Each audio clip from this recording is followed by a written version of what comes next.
Alright, so last week I talked about my top 5 favorite authors, and part of that criteria was I had to read more than one of their works.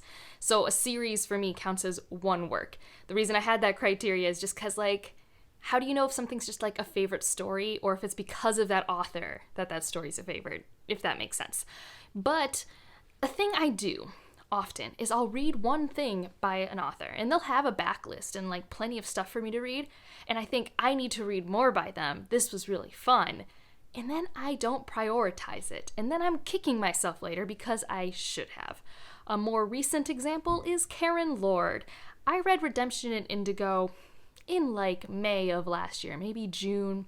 I don't remember exactly. It was a long time ago. It was at the beginning of this panini, as my sibling calls it, and I read The Best of All Possible Worlds in February. Even though I loved Redemption in Indigo, I waited 9 months to read the next book by that author, and it's a favorite of all time. So I just started thinking, I need to make a list of authors who I keep saying to myself, I should read more works to see if they're a favorite author, so I have a larger list of authors that I can feel really grounded in. And so that's what I'm doing today. I'm making a list of authors who have really impressed me for various reasons and why I want to keep reading by them. And so maybe if I say this, you guys can tell me if you've read any of these other works and if I should prioritize them. And maybe I'll be better at this, because I'm really good at finishing series. I'm really not good at continuing reading by the same authors anymore. I don't know why. It's probably because there's just so many amazing authors, but I do like reading the complete set of works for authors when I can. I did that with Jemison last year. I've done that with Rebecca Roanhorse. I like doing that. It makes me feel good. The first one I want to talk about is Nalo Hopkinson, and I've read The Midnight Robert by them, and whoa, such a unique sci-fi for me. It's a challenging read. I talk about this in my review for it. It's challenging because of the writing style, the choices she made for the narrative, which I don't hate at all. I actually really like them, but it makes it challenging. And also just the content, the trauma that Tantan, the main character, has to go through is not light, at times very graphic, so if you have any content warnings, would highly look them up. And I really liked it. It was such a unique experience, so I want to read more of their works. I want to see what more they have to do in the speculative space. So I think the first novel, it could maybe not be the debut novel, I don't know, but I think it's Brown Girl in the Ring is one that I really want to get to soon. And so that's one I think I'm going to have be my next Nalo Hopkinson. I'm not sure. If you've read from this author and have a suggestion, let me know, because I really do. In general, I've been having huge success with Caribbean SFF. I really love, how fluid the fantasy and sci-fi genres are there. They really don't have the same boundaries we seem to apply in more Western fiction, and also it's thematically more fun, if that makes sense. I don't have to deal with the same kind of overdone themes. I don't mind, but how many times can I read about colonialism? It happens all the time. I get it. It's an easy one to pull from. It's still very important, and that still does happen in Caribbean SFF, but they do other really cool things too. I'm thinking mainly because I've just read Sunspot Jungle Volume 2, so it's really fresh in my brain, all the unique angles you can take sci-fi and fantasy. But because of how unique Midnight Robert was, I really want to read more of her works. The next one is Akwaeke Emezi. They wrote Pet. I loved Pet. It was beautiful and touching. I don't know, not a story I expected to need. And the next book I'd want to read by them is Freshwater, which is a much heavier book, and I don't know, I don't think that scares me off, but I do think, and I could be wrong, so if you've read it, correct me, that the impression I get is it's more literary speculative fiction, which does intimidate me, because I don't know why, even though I read plenty of literary fiction, I don't read as much as someone who only reads literary fiction, but I read a handful a year, which is more than the average person, but that still scares me, because sometimes literary fiction just it goes over my head. I don't get it. And compare that with some heavy theming, I'm nervous, but I was really impressed with Pet, so I do want to try this adult fiction by them. The next one should come as no surprise, because I've kind of been talking about them lately, but that's Sarah Gailey. I read Upright Women Wanted recently. I have been very intrigued by The Echo Wife, the recent sci-fi release. The Magic for Liars has been a book that I have not wanted to read and then wanted to read. I've gone through this pinball reaction with it. I think I have a thing against hands on covers of books, and I'm trying to get rid of that, because that was the reason why I didn't want to read Middle Game, and I love Middle Game. And I don't think Magic for Liars is the same thing, but it also has like a hand thing, and I don't know why, but it makes me think it's going to be about something that it's not, or whatever. I'm like, very, like, some people don't like faces on their books. I apparently don't like hands on her books. I don't know why. It's probably one of the reasons why, even though I love Middle Game, I still haven't bought a copy. But I want to read a lot of their works. I actually have American Hippo on a TBR, so for sure this author will be prioritized. I know I can't get to everything on this list, but I am excited to explore more of Sarah Gailey's works. I'm actually super excited for this next one. This is Nikki Drayden, who wrote The Prey of Gods. I really liked The Prey of Gods. It was a weird, awesome sci-fantasy, kind of near future, contemporary, in South Africa. It had so many cool things going for it. And it was so bizarre, but it was like such a great, engaging, captivating standalone story. And I'm really interested to read Escaping Exodus, because I do think that is more well-liked than The Prey of Gods, which I already really liked. And yeah, I'm excited, and there's also a sequel for it. I just like that they get weird. It seems like Nikki Drayden enjoys being weird in their fiction, and I'm here for it. The next one is an author that I'm really excited to explore more, especially with so much love that a lot of my friends give him, and that is P. Djeli Clark. I have read the Cairo novellas, and I have A Master of Djinn on my Kindle as an e-arc to get to soon, but I also want to read Ring Shout. And I think there's another one that takes place in New Orleans that I really want to read as well, because New Orleans-based, like, alternative history fiction, like in the SFF space, has been really fun for me, and like the short story space. To explore that in the novella space seems really fun. I can't remember the name. I'll have the cover here. But I want to read all of his works because so many of my friends have been raving. And although I haven't had that strong of a connection yet with The Haunting of Tram-Car or A Dead Djinn in Cairo, I really have appreciated the imaginative world, and I do think the disconnect is purely because those were detective stories, and that's not my jam, sort of thing. So I'm really excited to see the other works he has done where it's not just the detective story, and excited to read a detective story that is a longer form than a novella. All right, the next one I almost forgot because I've technically not read a book by this author solo, but Mary Brennan was one of the authors for The Mask of Mirrors, which I loved.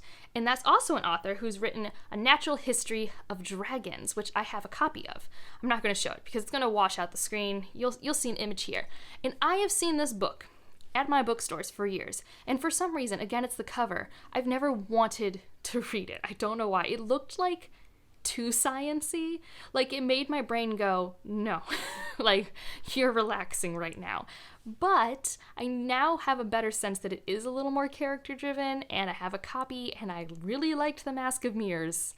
So I'm excited to read this series and get a better sense if Mary Brennan is like the authorial voice that I really like, or if it's just that duo team. Totally fine, but I'm really excited to prioritize that one in the near future. The next one I'm really, unsure why I haven't picked up another one of their works, and this is Anna Marie McLemore. I read Dark and Deepest Red last summer. Loved it, adored it, binged it in 2.5 days, 3 days, I don't know, really fast for me. And, why haven't I read any of their backlist? By everyone's account, the one I read is their least favorite. I can only go up, and I've read none of it. I know specifically Blanca y Roja is one that some of my friends really like. I just need to read anything else by them. I loved the prose in Dark and Deepest Red, and it had good intrigue for me, so I just need to pick up another work. So if you have a favorite Anna Marie McLemore, let me know. The next author I'm really excited to read more of her works is Zoraida Cordova, and I love Incendiary, and I really am excited to read Illusionary. And I think this September we have The Inheritance of Orquídea Divina, which I don't know if that's young adult or adult. I hope it's adult. I cannot tell you how much I want more adult fantasy by Latinx authors. I need it. I need it so bad. It's slowly happening, but I really, really, really want it. Please, someone, make my Venezuelan heart happy. But I really have liked the infusion of Spain culture and history into the, I think it's the Hallowed Crowns series. I don't know if it's a trilogy or not, but I really liked Incendiary. I liked that it leaned into young adult tropes that I liked, and I thought it brought like freshness to it. Personally, that was my take, probably just because I liked that it wasn't typical young adult setting. I liked the influence of the Spanish Inquisition. But I'm super pumped to read more from her. Another author that I'm going to read more from, and he's even going to get me to read middle grade, and that's Carlos Hernandez. I read his sci-fi short story collection last year, and I really liked it, and I really liked the tone of them. They weren't really depressing sci-fi stories. They were actually more like kind of optimistic or just fun, just like fun sci-fi, you know? Nothing has to be ending or dying or being taken over. They were just good sci-fi stories. And there's the duology, Sal and Gabby Break the Universe. I know that's the name of the first one, and the second one is Fix the Universe. And I've heard nothing but amazing things about this duology from Jocelyn from Yogi with a Book, and I really like that short story collection, so I'm going to pick it up. But I also cannot wait if he decides to ever write in the adult space. Because like I want more fantasy by Latinx authors, I desperately want more science fiction by Latinx authors. Just like all of it, please, just all of it.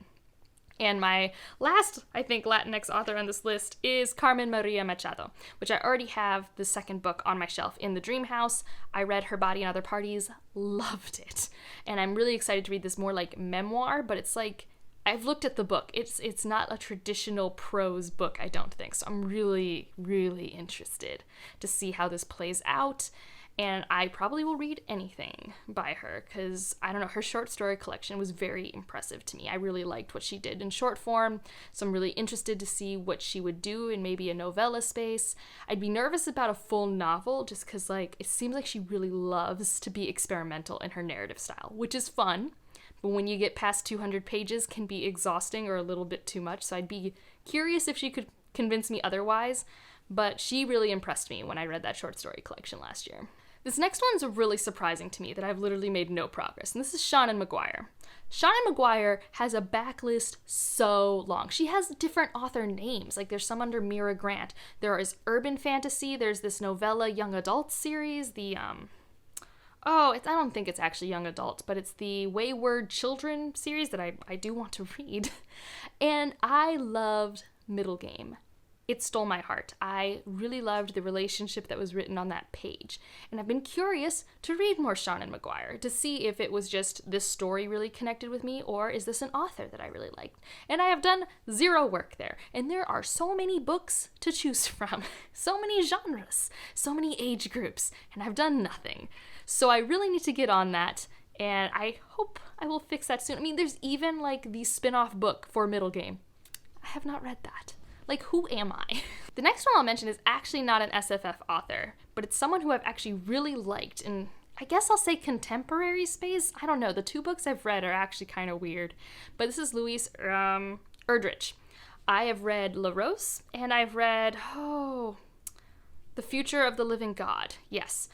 La Rose is, I think it's still considered contemporary, but it takes place like right around 9/11. So it's not really now, right? It's very much centered in its time.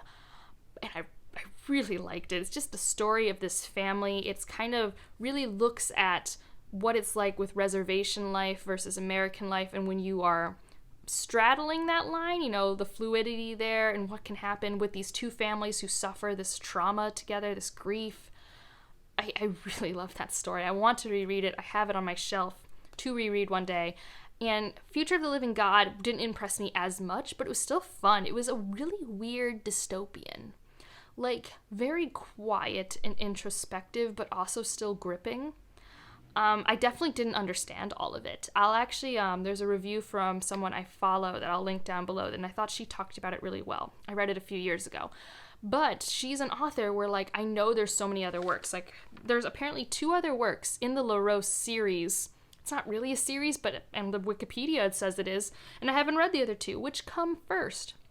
So if I'm going to do a reread, I might as well start with The Plague of Doves, read The Roundhouse, and then go to La Rose. And I know The Roundhouse might be her most famous work. And I haven't read it yet, but like in terms of like a contemporary, I feel like that's her genre, maybe literary fiction author that I really like. it's Louise Erdrich. I really like her work. And the last one, I have no idea where to go next, so feel free to tell me, but this is Ursula K. Le Guin. I've read The Left Hand of Darkness, and I really liked it. I really want to read more, but I'm intimidated. There are so many works by Ursula K. Le Guin, like so many. And I know you don't have to read things in order, but I don't know what to do. I know I don't want to read her fantasy. I don't know why, but there's nothing about her Earthsea cycle that interests me at all. I just think it will be like the classic fantasy that has never resonated with me, even when I was a kid. So I have no interest in that, but her sci-fi, I really liked Left Hand of Darkness, and I just don't know where to go next. And because I'm frozen with fear, I just do nothing. So if you have recommendations, let me know. But that's this video. These were just some authors as I was going through my last 2 or 3 years of reading. I'm like, why haven't I read more by this author? There are a few others I could put on this list, but I'm like actually fixing it pretty soon, like Cameron Hurley. I read The Light Brigade 2 years ago, but I'm going to read The Stars Are Legion like very, very soon. So that will be fixed. But otherwise, if you want to talk about any authors you feel like you should read more from, but you don't know why you haven't, let's talk down in the comments. But also, if you have any recommendations or want to help me prioritize this list, feel free to throw all your opinions at me.